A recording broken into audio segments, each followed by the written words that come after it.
Hello દોસ્તો, સ્વાગત છે તમારું આપણી સ્માઇલી એજ્યુકેશન ચેનલમાં। તો વિદ્યાર્થી મિત્રો, આજે આપણે ધોરણ 9માં કમ્પ્યુટર વિષયમાં પાર્ટ 2 કમ્પ્યુટરનો ઇતિહાસ અને ક્રમિક વિકાસનું સંપૂર્ણ સ્વાધ્યાય જોઈશું। તો એમાં પહેલો પ્રશ્ન છે, કમ્પ્યુટરના ઇતિહાસ વિશે ટૂંક નોંધ લખો। ચાર્લ્સ બેબેજને આધુનિક કમ્પ્યુટરના પિતા શા માટે કહેવાય છે તે સમજાવો।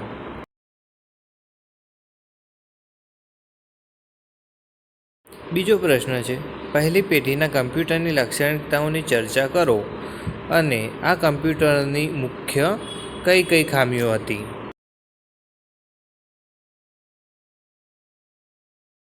ત્રીજો પ્રશ્ન છે, બીજી પેઢીના કમ્પ્યુટરની લાક્ષણિકતાઓની ચર્ચા કરો અને આ કમ્પ્યુટરની મુખ્ય કઈ કઈ ખામીઓ હતી।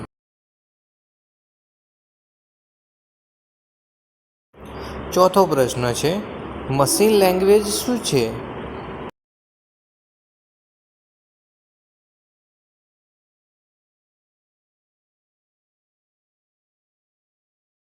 પાંચમો પ્રશ્ન છે, એસેમ્બલી લેંગ્વેજ શું છે।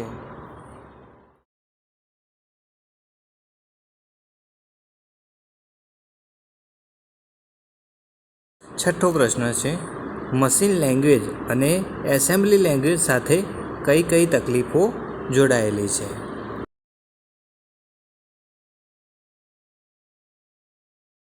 સાતમો પ્રશ્ન છે, હાયર લેવલ લેંગ્વેજની વ્યાખ્યા આપો અને હાયર લેવલ લેંગ્વેજના 2 ઉદાહરણ આપો।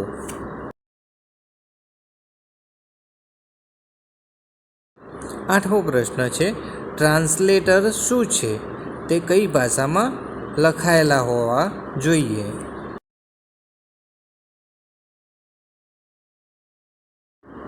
નવમો પ્રશ્ન છે, ચોથી પેઢીની ભાષા શું છે, તેનું એક ઉદાહરણ આપો। હવે 10મો પ્રશ્ન છે, સિસ્ટમ સોફ્ટવેર શું છે।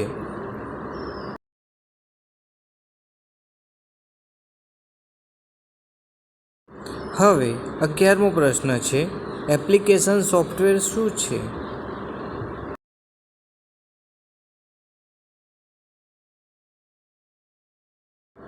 હવે 12મો પ્રશ્ન છે, એપ્લિકેશન સોફ્ટવેર અને સિસ્ટમ સોફ્ટવેર વચ્ચેનો તફાવત જણાવો।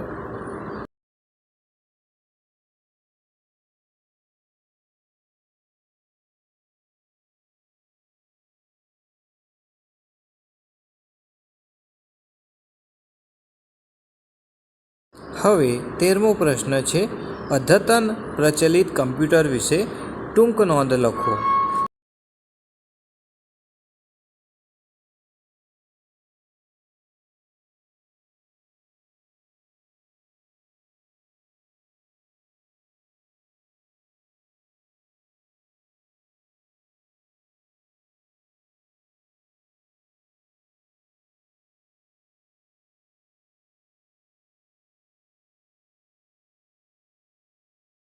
હવે 14મો પ્રશ્ન છે, નીચેના શબ્દોની વ્યાખ્યાઓ લખો। એમાં એ છે, ડિજિટલ કમ્પ્યુટર,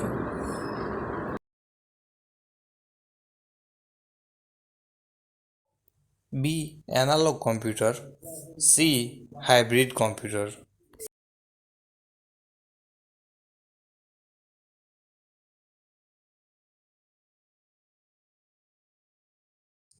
ડી છે નોટબુક કમ્પ્યુટર અને ઈ છે પર્સનલ ડિજિટલ આસિસ્ટન્ટ।